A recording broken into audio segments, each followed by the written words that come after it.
Yo! Ako si Zaki at eto na naman ang panibagong episode ng Zaki Reacts. Ang papanuurin natin ngayon ay galing sa Right of Way, Zantaza versus Kedo. Ito ay mga battle MC galing sa iba't ibang liga, mga bagong pasok. Hindi na natin papatagalin pa. Umpisa na natin agad. May nag-iingay oh. Ano naman yan? Tropa to. Okay. Tuloy-tuloy pa rin lahat. Nanalo ng kwento si Kedo. Pinili niya mauna. Tig 2 minuto dapat. Pakinggan natin. Unang battle. Unang banat, Right of Way Day 2. Kedo. Yo! Pagkatapos kong lumipol ng mga pangguloy sa underground battle, sa mga split top na! Kaso, santasa ang puta. Ginagago mo ba kami? Alam mo bang nagsusulat pa lang ako, nakarami na akong kape, tapos santasa ka lang, pre! Santasa. Isang tasa. Galing. Kasi baka lang di mo, paalam ang kalakaran iho, na di sapat ang santasa lang, ibang klase yung takalan dito. Baka lang di mo. Naging santasa ka bigla nung nalaman mong may PMC na platito. Kakaspoken poetry mo, masyado ka na maramdamin. Bigla-bigla kang nakakaramdam ng hate na di malaman kung kanino nang galing. Sa sariling kabubuhan, napapahamak ang tanga.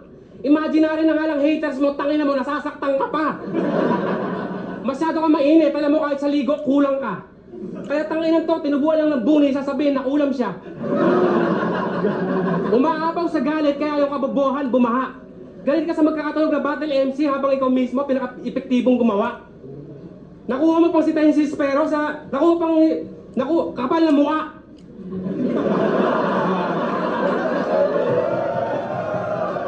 Kapal ang mukha. Nakuha mo pang sitahin yung estilo ng Spero habang ikaw mismo nasa loob ka mismo ng katauhan na tulala. Tapos ikaw bagong tunog? Talaga? Sino binola mo? Ultimo pag ganun-ganun ng daliri nito tulala, putang ina, kinopya mo. Magaling tong mga ano na to Like iba-ibang flavor din, ibang tunog, ibang humor. Tula to. Puta nung nadinig ko, putang galing. Tuwan-tuwa daw yung matching yung sa tao mahambing. Ang pinagtataka ko lang nung sinasabi mo yung nakangiti ka na rin. Gumagapang daw yung mga pangit, nagliliparan yung mga gwapo, tarantado. Kaya pala ganyan palagi tsura mo tuwing sasampa sa entablado. Pwesi kay tablado, maging pangit man o gwapo. Gagapang ka ulit mamaya kasi uuwi kang baldado. Tarantado neto. Sa isang laban niya, winordplay niya yung massacre sa massacre. Yeah? Massacre sa massacre. What?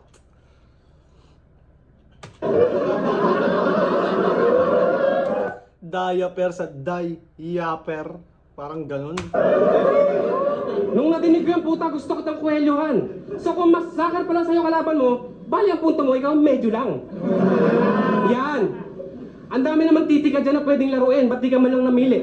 Winord play mo pa talaga na banayad ka na sumubo ng titi. Kaya para talongin to, madali lang. Banayad ka na sumubo ng titi no? Ang kulit. Aaningin ko lang hanggang sa maurat to. Kailangan ko lang gaspangan yung mga tira para may buhangin yung burak ko. Saka, Kailangan ko lang gaspangan yung tira para may buwangin yung burat ko. Parang narinig ko na yung joke na yun pero still effective siya.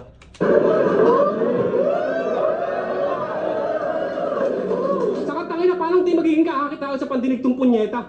Tumutula gamit yung mga lumang salita kahit yung mga bara wala namang kwenta. Tapos sasabay ng magandang rhyme scheme, boom! Kaakit-akit sa pandinig kahit di naman sa kalaban nakarekta. Galit ka sa magkakatunog, pero ikaw mismo din nagpapahuli. Gusto mo maging masarap ka sa tenga ko, pre? O eto, alisan mo ako tutuli. Time!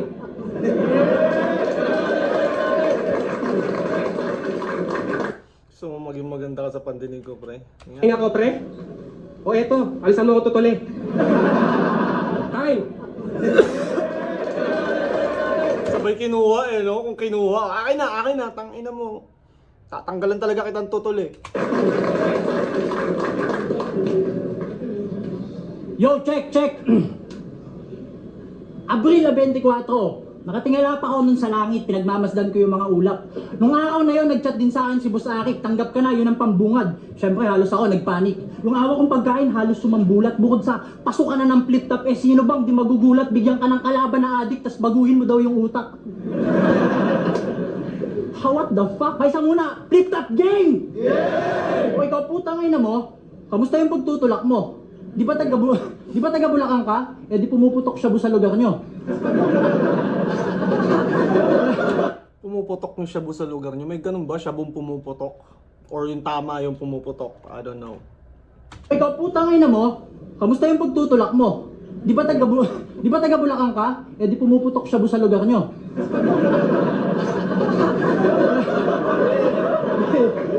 Kaya tanong, tingin nyo may tsansa pa ba to? Palong-palong nagpapatawa. Yan, lakas mo. Pero tingin mo magpapabata ako sa'yo? Ulol, hindi. Tagal kong hinintay itong sandali na to, ngayon ko mas totodohan. Bad trip sa mga kagaya nitong lahat yata ng opinion inoohan. Alam mo kahit... yeah. Parang ano, no?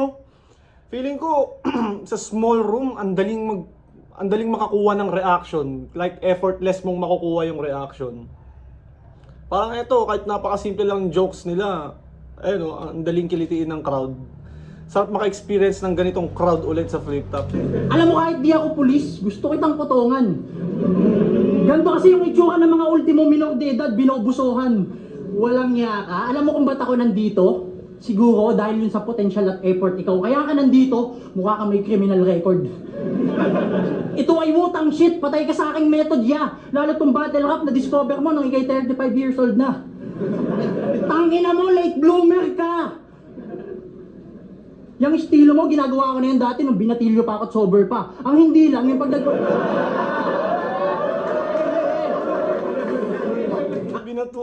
Binatilyo pa ako at sober pa. Ibig sabihin ngayon, hindi na.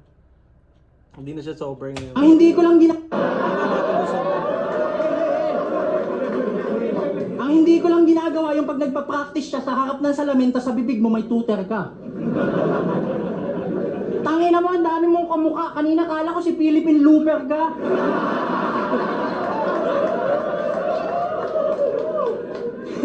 Tignan nyo, ito yung itsura ng nilalang na mukhang maliligaw pa rin kahit paggamitin mo ng Google Map.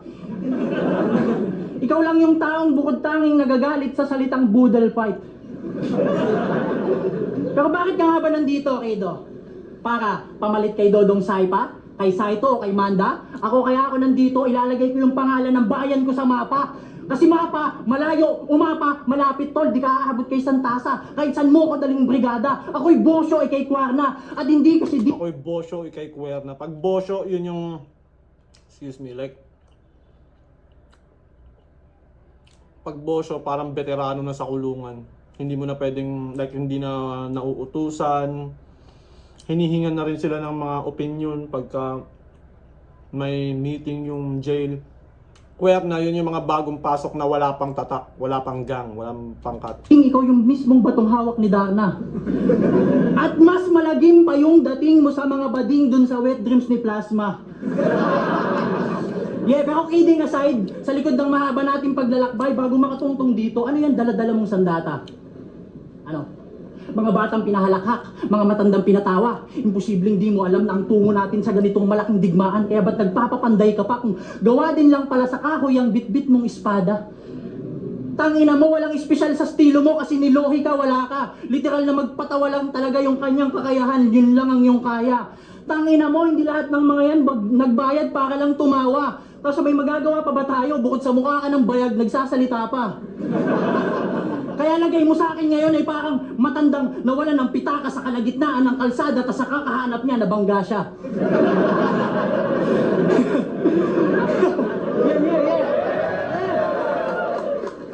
Tas busog na sana kami sa mga joke mo at patawa kasi yung joke mo masagana. Alam mo, yung joke mo ang masagana. Tuwing bumabatal pag... Tuwing bumabatel,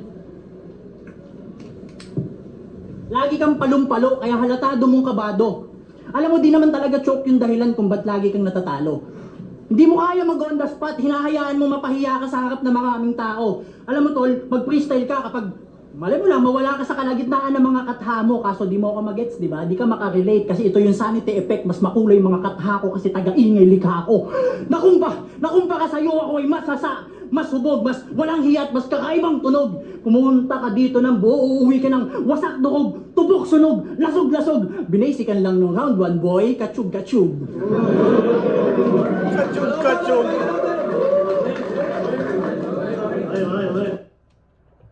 Nabibilib ako sa mga bagong pasok talaga. Hindi lang, akala ko tapos na siya kina Didel and all that. Yung mga like sila Didel, Baltz. Akala ko tapos na siya doon, like na magagaling. Pero habang nag-upload si Arik, meron pa rin, halos lahat magaganda yung pinapakita. Hindi naman ako kabado. Mamaya, suntukan tayo.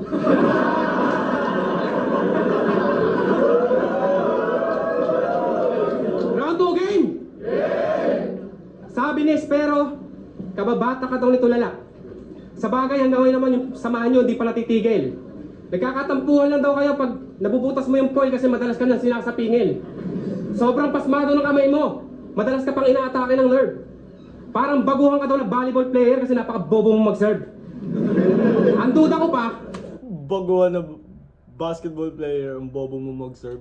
ang duda ko pa, kayo talaga nito na naka-invento ng apoy sa pagkiskisa ng bato. Kaya na po sa enigma, ano to? Mga mukhang caveman, tas marunong mag-shabu. Lakas pa magsabi na, lumingon sa pinanggalingan, kala mo talaga alam yung landas na matuwid. Tapos pangalan ng liga nila, tulig salitaan. Sa madaling sabi, lahat kayo doon, puro tulig. Sige, breakdown natin yung Meaning ng tulig, di ba? Like, yun yung pagkakaintindi ko sa tulig. tulig sa litaan. Yung tulig sa putang ina may meaning. Eh yung litaan, ano yun? Pwede naman kasing tulig sa salitaan. O kaya tulig sa salitaan. Ba't tulig sa litaan? Lahat kayo tulala, ganun, wala sa focus. Tangina, nagtayo kayo ng sarili niyong liga, tapos yung pangalan naka wordplay motus. Mga mongoloid. Ayos din yung liga niyo, no? Lahat ng MC doon, puro may katok. Tapos yung judging pa doon, binabase na lang yung panalo kung sino mas sabog.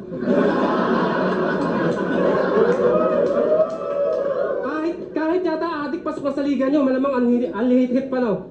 Siguro pag nakapasok ko sa liga nyo, malamang tol, undefeated ako. At balita ko mula nung ginaya mo si Lycan, doon na siya nawala ng kibo. Hindi ka daw niya tanggap bilang sariling dugo. Sa bagay, ganun talaga yung Sino Lycan? Iniisip ko kasi yung Lycan yung sa Dota eh. mga pakboy natutulala, lalo't may tamod siyang nabuo. Ba't di ka na mag-focus sa spoken poetry? Ba't kailangan mo pa nais mahambing? Eh kahit anong pilitin mong gawin, iba yung tulalang magaling sa tulalang magaling. Mag-spoken poetry ka na lang. Kasi pag battle rap pare, GG ka men. Di mo ba napansin, lahat ng tao dito, pag nagsasalita ka, parang hihikabin. Ang tagal mo na mag-setup, tapos wala naman pala kaming punchline na hihintayin. Lahat kayo ng kagrupo mo, mga bobo magsulat kung yung linya ay hihimayin. Tangin na pangharana yung sulat, tapos pagalit nilang bibigkasin. Pangharana yung sulat, tapos pagalit nilang bibigkasin. Mga piling malalim, tapos di na magagalit pag di nag-gets, Brad. Hindi naman talaga kayo malawak mag-isip, tanga, mga kulang kayo sa check-up. Kulang sa check-up ang puta. Kasi walang likhang maganda sa pandinigang mga titik. Tanging ingay na galing sa bibigan, sadyang nakakabwisit. Nagpapanggap ang baliw tunay na may problema sa pag-iisip. Alam nyo na palang maingay likha nyo, ba't di pa kayo manahimik? Mga bobo. Kaya sige, ingay likha pa. Ako magpapatahimik sa inyo hanggang magpatong-patong na... May battle rap ba sa Ingay Likha? Alam, last time parang... Excuse me. Sa pagkakaalam ko, music lang ang meron doon. Like, ano ba yung Ingay Likha? Like, alam ko siya, like, event siya sa Cavite. Yun yung pagkakaalam ko sa Ingay Likha. Hindi ko alam kung grupo ba siya or movement. Ano ba siya? Yung murder case, ngayon na nung silbi ng ingay likha. Kung para lang kayo lumikha ng ingay. Tapos ito yung quiet place. Ingay, tas quiet place. Ako, taga-ingay likha. Bin, baka sa'yo. Ay, boy. Taga-ingay likha, wala kang alam, boy. Walang alam, syempre. Ano yung binayat niya? Walang kabuluhan. Tama ya. Napakawalang kabuluhan. Madami kang napatawa gamit yung mga salitang kaululan. Pero ang tanong, ilan na kaya namolestya mong sanggol?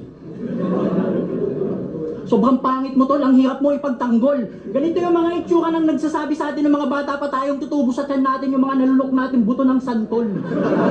Kupal! Ito magiging bago yung idol. Talagang solid yan na pa-humble. Kunyari, di niya alam na reunion ng Mongoloids yung dinaluhan niyang Royal Rumble. Ululuwag kami, alam mong yung spot mo, slot yun ni Marmol. Di ba? Gets?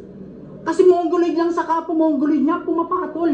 Kasi bukod dun sa battle mo sa mga kapwa mo Monggi na nag-viral, dahil sa mga past battle mo, puro choke na lang yung title. Wala kang magandang arrival.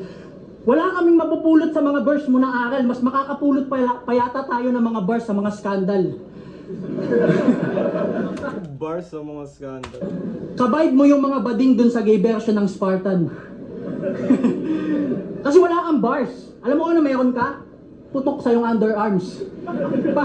Pag pinagtaas niya yan ng kamay, boom, blocking foul. Pero ayos din, at least umabot na ng mainstream. Yung putok mong pumutok lang sa underground. Ako sa underground, tol, may ispatan mong halimaw. Ikaw sa underground, kilalang si Imaw. Kahit flashlight... ikaw sa underground, kilalang si Imaw. Kahit flashlightan niyo yung mukha niya, hindi yan nasisilaw. At pag may gusto yung babae, pinagjajakulan niya na, hindi yan nanliligaw. Mga trip mo... Pag may nagustuhan babae, pinagdadya ko lang agad, hindi man lang naliligaw. Direct, talo-lo eh. Gusto kita, baby. Ay ano, mga trip nito ni Kido, imbis na mag-ipon ng piso, ang iniipon niya yung mga pinagamitan niyang parapernalya sa lata ng nido. Hindi ka masarap kalabay, Ten, masarap kang sa mukha isiko. Puro pagpapatayo, kinig niyo ha, puro pagpapatayo pa ng titi, alam mo ako kaya kong magpatindig ng mga balahibo. Ultimo si Righteous One, kaya kong patayuin yan pag dinala mo dito.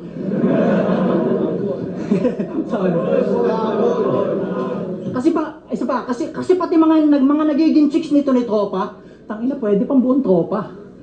Ayan yung masamang hindi nila pinapansing resulta ng droga. Bumabatak na sa tabi ng pamilya, normal na lang kay Kosa, sobrang veterano magpagulong, kaya niya magpagulong-gulong sa hagdan. Bato de la Rosa. Ano na palang nangyari doon kay Bato de la Rosa? Nung nakaraan yun yung laging issue. Nahuli na ba siya? O nagtatago? Parang nawala na yung issue, iba na naman yung pinoproblema ng Pilipinas ngayon. Tangina, sakit doon, sinabihan ka ni OG1, yung purmahan mo basura. Paano uhaw sa sponsor, patay gutom sa paghingi. Mag-plain shirt kayo kung wala kayong pambili. Kasi nagsasalita ang husay, tol. Dinig yan ang mahusay makinig. Kasi kung usapang sulat lang, hindi ka sa akin didikit. Hindi tatago sa akin yung mga tira mong pilit, parang pinakantot ka sa loob ng kwartong madilim nang nakapikit. At hindi ka rin hip-hop, tol. Masyado kang masikip. Bad trip, no? Pag ganito, nakasabay mo sa jeep, tas sa'yo dumikit. Kahit walang pawis, mukha kang malagkit. Tas habang kinakausap mo pa yan, nangangamot pa sa puwet. Bastos! Walang modo. Kaya sa mga nagsasabi, na kay Kedo daw itong laban, mga tangina nyo, sabay-sabay kayong mag-iiyakan. Habang nagpapatawa to, paiiyakin ko yan sa harap nyo ng harap-harapan. Tangina mo, Kedo. Dedo kitang iiwanan. Tinaihan, tinapakan, inihian, pinamunasan. Tapos makikita nyo yan kinabukasan na sa gilid na ng lansangan. Di mo ba nakikita? Inuuwian mong kalagayan. Tanga, pinulot ka na enigma kasi gusto niya makakita na nagsasalitang basahan. Basahan, matik, ilalampaso lang kita, tol. Yun lang ang dapat kong gawin. Kasi mahina ka, di mo ko kayang tibagin. Hindi mo ko kayang tibagin. Tol, di ako magdadalawang isip na ikaw ay saksakin o ilaglag ka sa bangin. Kung naging ahas ka, di mo ko kayang tuklawin. Kung naging kambing ka din, di mo ko kayang suwagin. Di mo ko kaya, tol, all in. Yun lang gusto kong iparating. Kaya eto, payong ulul. Pag uwi mo sa inyo, humarap ka sa salamin. Tapos tanungin mo yung reflection mo. Kung ang titi, anong oras dapat salsalin? Jackal bars to magdamag, no? Di ba ganun? Yeah. Keng Koy, alam mo, di naman ako galit sa komedyante. Depende yan sa komedya at klase. Pero kung magagalit ka, kapag di nag-viral, yung pagkain mo ng tae, dyan tayo magkakaproblema, pare. Nangangamoy ka na nga eh. Uling balat, pahinga natin! Tama, lyrical siya pero sumabit sa mga jokes. Doon pa lang halatang kulang ka sa akin, boy. Game, round 3!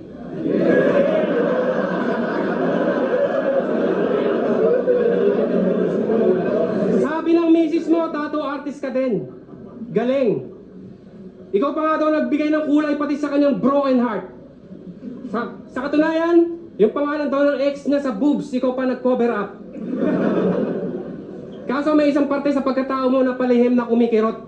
Na kahit gaano ka kagaling mag-cover up gamit ang imahinasyon mong malilikot, hindi mo kayang tabunan yung pangalan ng sa mismong puso niya tumitibok. Katulad ng putang inang suso niya, yung liga na to hindi para sa'yo kahit gaano ka pa sumipsep. Tol, ang ibig ko sabihin, bilang battle MC, walang mabigat sa'yo kundi yung dinadala mo sa dibdib. Rapper na masyadong emosyonal kaya wala sa'yo nai-impress. Ganito yung mga tipong umakit sa poste ng Meralco pag nadidepress. Tingnan nyo. Tangina, may nakita akong gano'n, no? Umaakit sa poste ng Meralco, tas tumatalon, nagpapakuryente. Putangina, naisip ko, ano na lang kaya yung mga taong naiisip gumawa ng gano'n, no? Tangina, fucked up na talaga yung Pilipinas. Sa sobrang... Pero yeah, hindi natin masabi yung mental problem ng mga tao. Pero grabe yun. Ewan ko kung nakita nyo rin yung video na yun, umakyat sa poste ng Meralco, tas tumalon siya dun sa mga bakal na ano, tas nag-spark, tas nalaglag siya sa sahig, tas rinig na rinig yung lagapak niya sa sahig, tangina kadiri yung tunog. Tingnan nyo, ang layo ng itsura sa kanya mga kaedad. Adi ka na nga sa bato, mukha ka pang malibag. Tol, hindi rin po improvement kailangan mo, dapat sa'yo diretso ka sa rehab. Kasi kung ano-anong katarantaduhan pinagagawa mo sa battle para lang magmarka. Biruin mo, nagpahaba ka pa talaga ng buhok para lang ma-reference mo na mananabas ka. Nagsigawan naman lahat, daming tanga ding nabilib. Ulul! Ako kahit anong hairstyle ko, kaya kitang tagain sa leeg. Sobrang liblib ng lugar nyo. Di pa daw abot ng Meralco ang pwesto.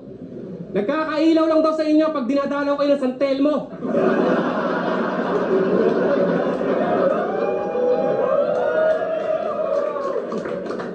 Christmas light nyo, alitap-tap.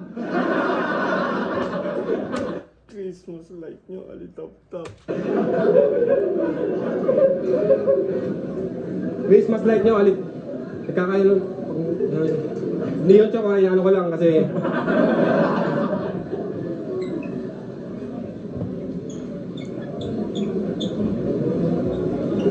Shit! Joke! Nagkakailo lang kasi inyo pag dinadalaw kayo sa Telmo. Balita ko nanghihilot ka din. Sa panahon ngayon, mainam yan. Kaso yung huling hinaplos mo daw ng langis, puta naging aswang. Sobrang manyakis pa ng Ito, magaling to mag-crack ng jokes. Tuloy-tuloy yung jokes niya. damuhok abwisit. Pag tamang pautog ng tarugo, mapilit. Pag babae palagi nagpahilot sa kanya, dalawa lang palagi yung findings, kundi sa suso, sa singit. Ganap na ganap ang punyemas. Padasal-dasal, pabulong-bulong pang nalalaman. Malaman-laman ko yung binabanggit mong orasyon, yung mga linya mo sa laban.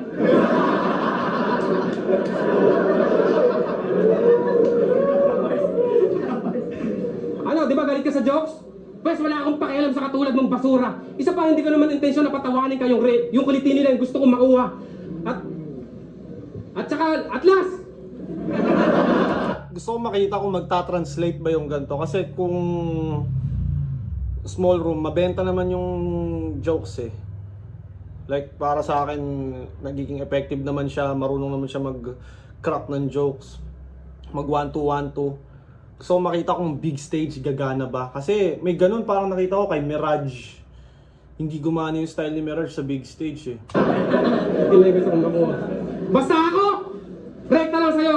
Rekta lang sa'yo at sa iyong pamilya yung mga barang tatata!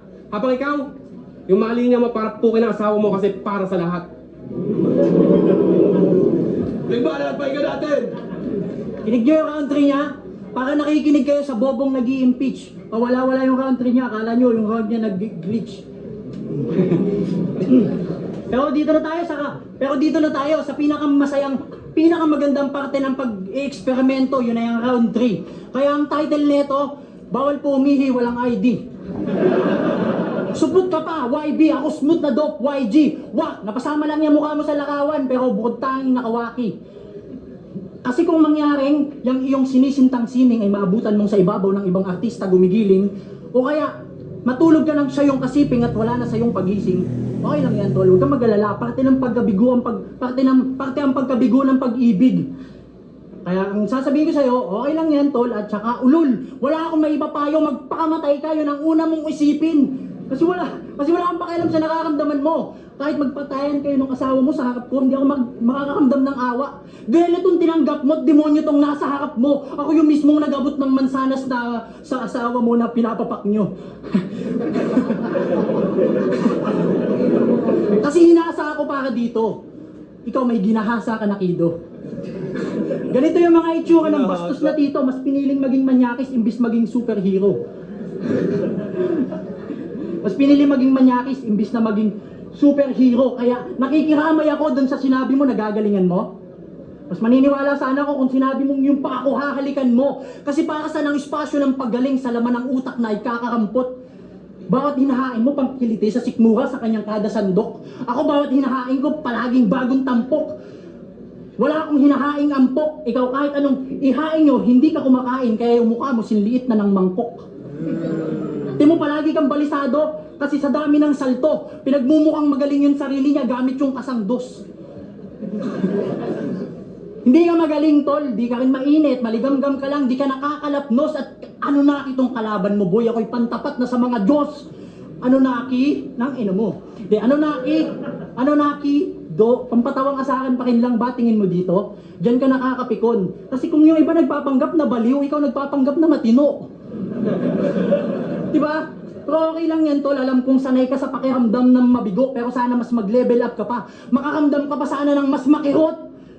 Kasi isa din ako sa nag-chat sa'yo noon ng, abnormal ka din.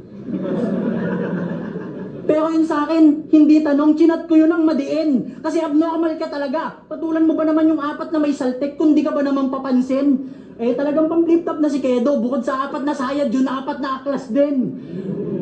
Diba? 4 na aklas din, kaya kulang ka pa din. Kaya boss, bakit ito lang? Tanong po yan, hindi reklamo. Kasi hindi ka sa akin tatalab, tol.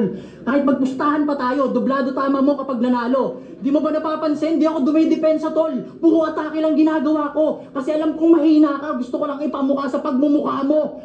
Di mo nga nagigets na puro putang ina, puro abstract na itong mga nililikha ko. Kasi ang pag-ibig mo sa sining ay tangin na kulang pat salat. Tangin pagpapatawa lang ang kaya mong iambag. Wala ka ng ibang alam sa art. Ako kaya kitang paiyakin habang pinipinta na para bang si Boy iyak. Straight line lang yung bawat guhit sa balat mo na parang taga ng itak. At magmumukha kang tanga sa kakahabol mo sa akin. #moneyhunt. Iwan. O di pa ako tapos. Tangin na yung mga nagmamoney hunt nung nakita mo yung sa sasakyan, nagtutulakan talaga parang zombie para sa siguro mga 3,000, 4,000 ata yun. Sa bagay, mahirap ang buhay, tangina 5,000 napakahalaga ngayon. Tapos ganun, di ba? May magpapaagaw ng ganun. Gusto ko bang bigyan to ng isang solid na uppercut? Kita mo tong kamay ko? Meron tong power, meron tong magic punch na pag inabot ka, gising mo sa Wonderland. Hindi ako si Lost Boy sa Neverland. Ako yung mismong AI sa sistema. Kada laban ko laging nag-a-upgrade yung aking mga pyesa. Ikaw yung style mo, kung san-san mo kinuhang lamesa. At saka gusto ko lang ipaalala sa'yo, Repa, gusto ko lang ipaalala sa'yo, Repa, huwag masyadong bumuboses porket alam namin ikay Tessa. Tingnan mo pormahan mo, mukha kang hip-hop na sneak, Haba ng rounds. na mukhang emo, na mukhang bay. Batang nagpapatawa sa katawan ng matanda, alam ko yung reason mo why. Bakit comedy yung napili ni Kido na style? Kasi gusto niyang pagtakpan ng mga salitang katatawanan yung kanyang pagiging motherfucking pedophile. Kadiri! Uso na ngayon yung pedo bars mula nung lumabas yung Drake versus Kendrick, parang pedo bars na lagi yung ginagamit ng mga rapper eh. Sila panalo.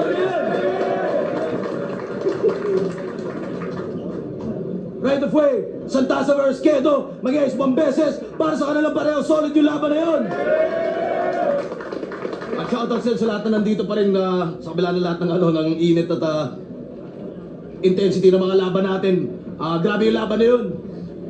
Boto ng urado, 4-1, mag-iayos tayo lahat para kay Santasa. Parang Kedo yun para sa akin. Mas trip kong jokes ni Kedo. Although maiikli yung round niya. Hindi ko alam kung stricto ba si Arik sa oras. Pero medyo makalat kasi yung performance ni Kedo eh. Pero parang mas maganda sa akin yung mga linya niya kumpara kay Santasa. Kay Santasa naman, mas mahaba, quantity. Tapos saktuhan lang yung mga punchlines. Mas madami lang, kaya parang natatabunan si Kedo. Pero overall, entertaining naman yung laban. Solid. At ano pa ba sasabihin ko? Ano ba next na pwede i-review? Suggest nga kayo guys, please. At ano pa ba? Yun, shoutout Crown Manila, Flipped Up Battle League. At sa lahat ng sumusuporta sa akin, Baby Jack Apparel. Maraming salamat. Lagi niyong tatandaan, I love you all.